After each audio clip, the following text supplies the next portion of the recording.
Hey everyone, I am Lucas, and Erica is at jury duty for the third day in a row, and the rest of the team is with me today, so we are going to make this one count for you.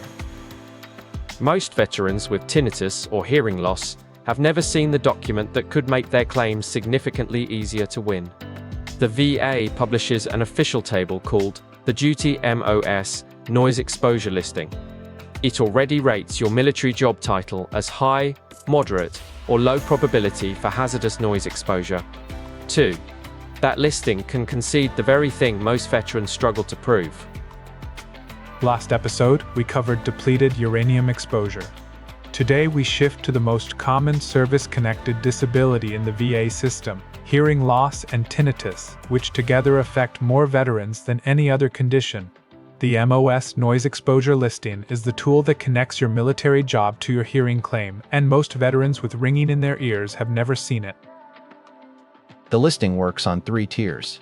High probability means the VA concedes that your occupation routinely exposed you to hazardous noise levels without requiring individual dose documentation.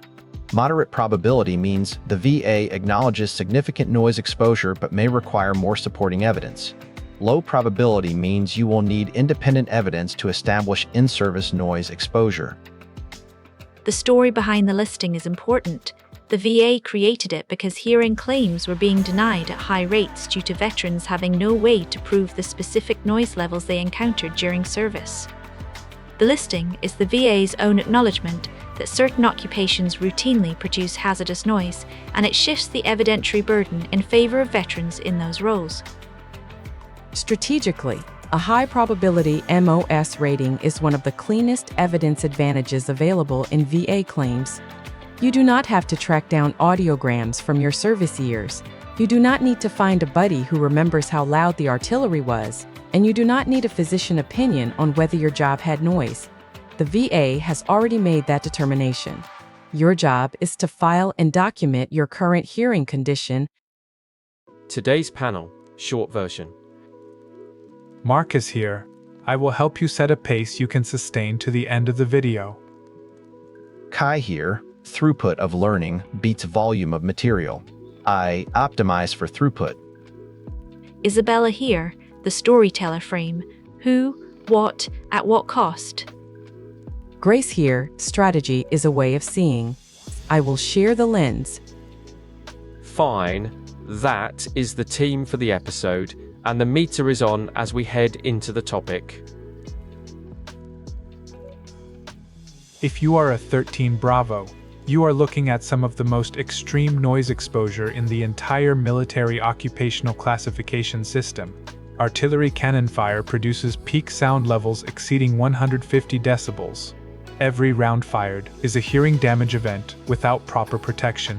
13 Bravo is high probability on the VA listing without question. Infantry veterans in the 11 Bravo MOS have sustained exposure to small arms fire, rocket-propelled grenades, and mortar blasts. The noise profile of infantry combat is not one extreme event, but hundreds or thousands of high-intensity noise exposures across a deployment. 11 Bravo is high probability, and infantry veterans often develop both tinnitus and measurable hearing loss. Armor veterans in the 19 Kilo and 19 Delta MOS ratings have a 2-source exposure: the main gun firing inside the hull of the tank and the engine and track noise experienced during movement. Both sources are rated high probability on the VA listing. Armor crew members who fired the main gun without adequate protection experienced noise levels comparable to artillery crews. Aviation veterans in the 15 series MOS ratings have exposure to jet engine noise during aircraft operations, helicopter rotor noise during flight operations, and flight line ambient noise during maintenance and ramp operations.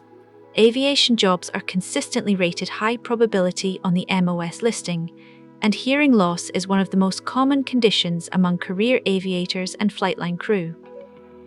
Engineers in the 12 series MOS ratings who operated bulldozers, graders, jackhammers, and tracked vehicles are also rated high probability. The equipment noise in construction and combat engineer operations is sustained rather than impulsive. Sustained high-level noise causes cumulative hearing damage, just as single, high-impact events do.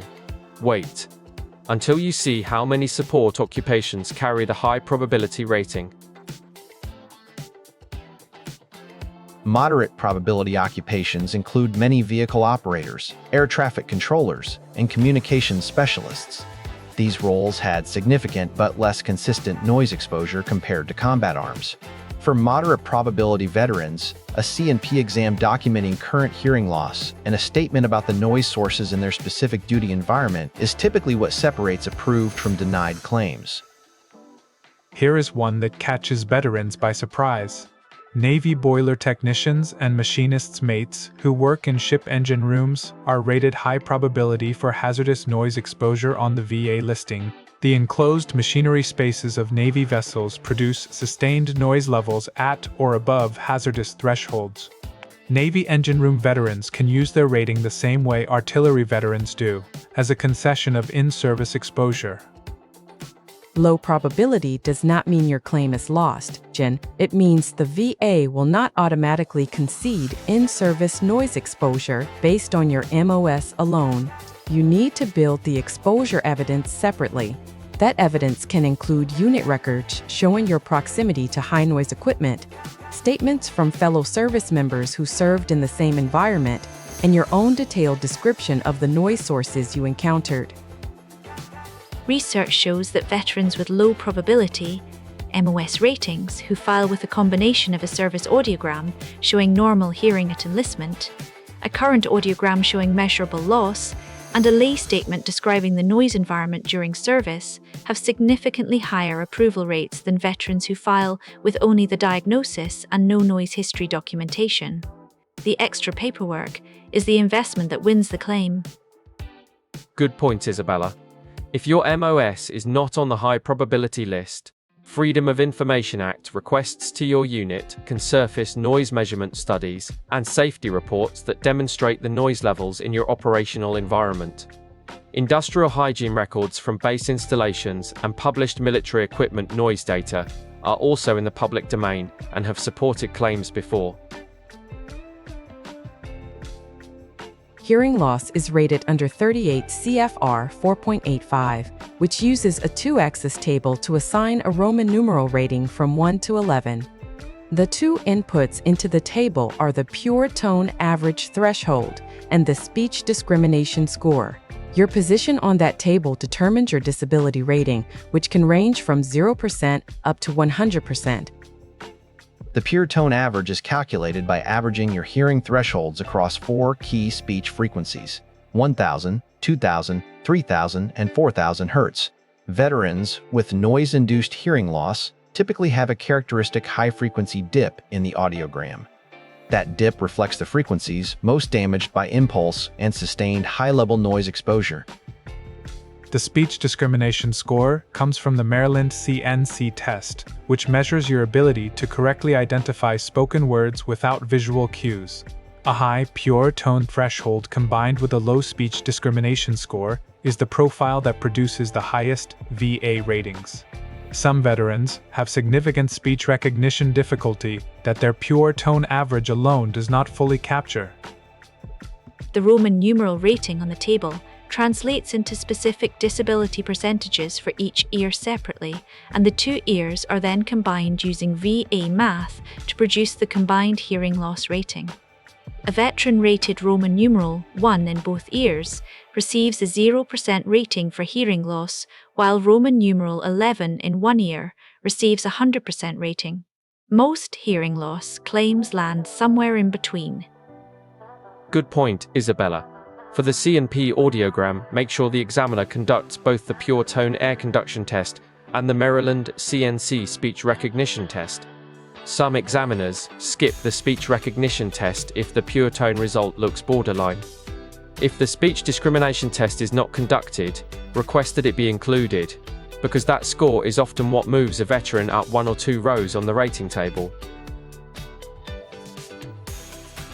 Tinnitus is rated under Diagnostic Code 6260 in 38 CFR 4.87.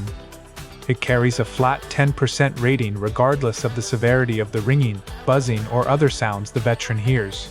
The rating does not go higher than 10% for tinnitus alone. That flat 10% has made tinnitus the most widely claimed service-connected condition in the VA system.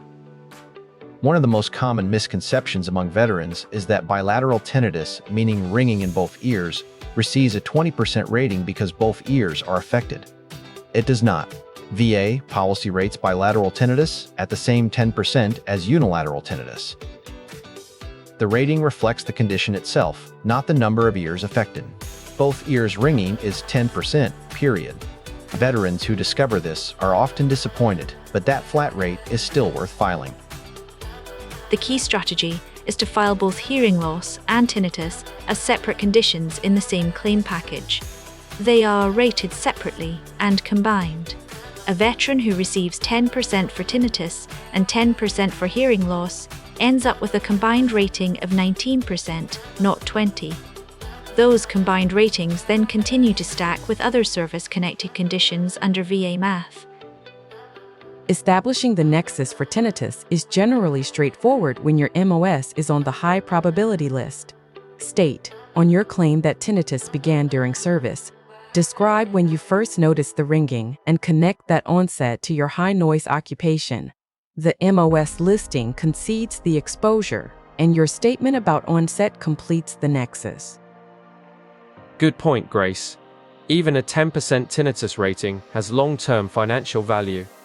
At the 10% threshold, you begin receiving monthly VA disability compensation, and the tinnitus rating combines with all other service-connected ratings to push toward the thresholds that unlock additional benefits.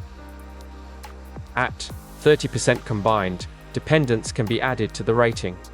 At 70% plus unemployability, TD/RU may become available. Every rating point moves you closer to those thresholds. Filing a hearing claim starts with VA Form 21526EZ. In the claim letter, identify your MOS and your specific duties that produce noise exposure.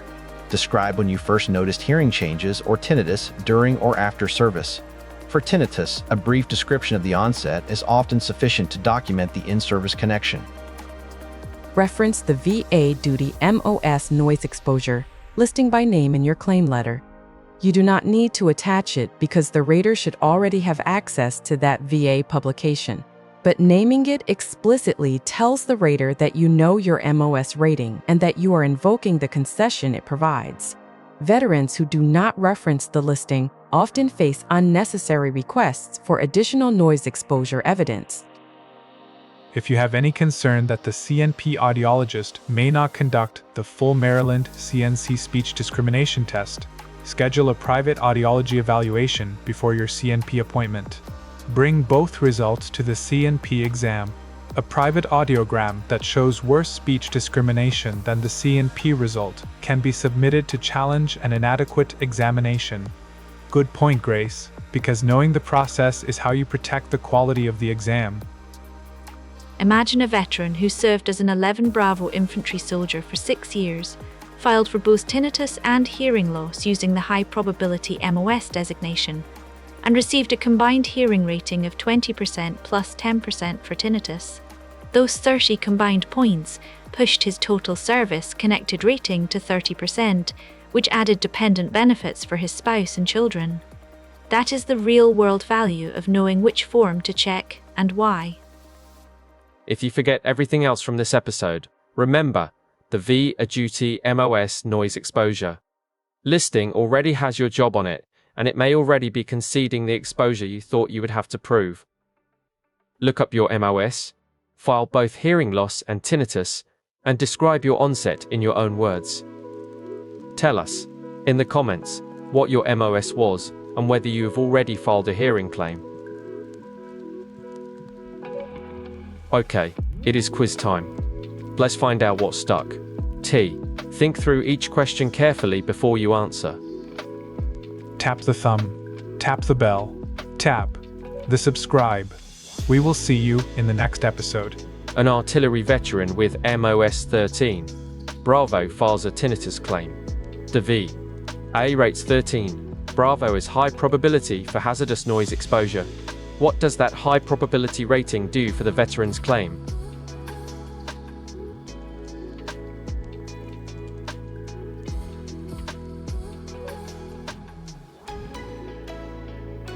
The correct answer is D. It concedes that the veteran's occupation routinely produced hazardous noise exposure, eliminating the need to provide individual noise dose documentation or a separate nexus opinion for the exposure element of the claim.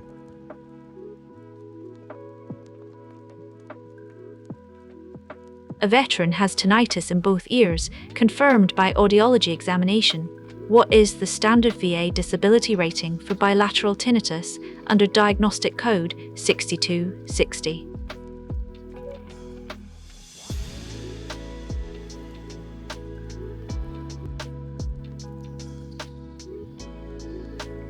The correct answer is C, 10%. The VA rates bilateral tinnitus at the same 10% rating as unilateral tinnitus. The condition is rated based on its existence, not the number of ears affected.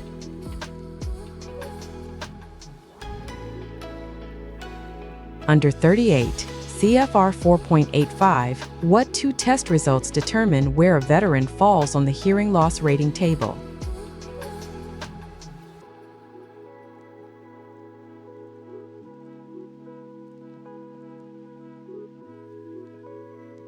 The correct answer is A. The pure tone average threshold, calculated from hearing test results at 1,000, 2,000, 3,000, and 4,000 Hz, and the speech discrimination score from the Maryland CNC word recognition test.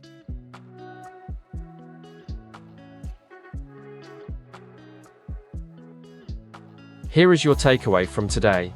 The VA duty, MOS, noise exposure listing is a publicly available document that has already rated your military job title for noise exposure probability. If your MOS is high probability, you can file a hearing claim knowing the VA has already conceded the exposure. File both tinnitus and hearing loss as separate conditions, and make sure both tests are conducted at your CMP exam.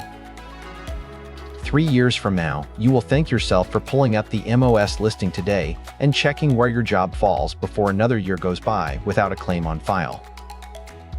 Next episode, the one condition category that affects nearly every veteran from every conflict, and the VA rating scale that most veterans have never read all the way through.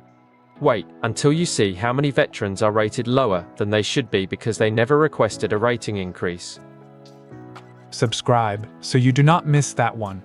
The VA Benefits series is designed to make sure you understand every tool available to you. Keep studying. Doubles. The best thinking happens out loud. Keep talking. See you next time.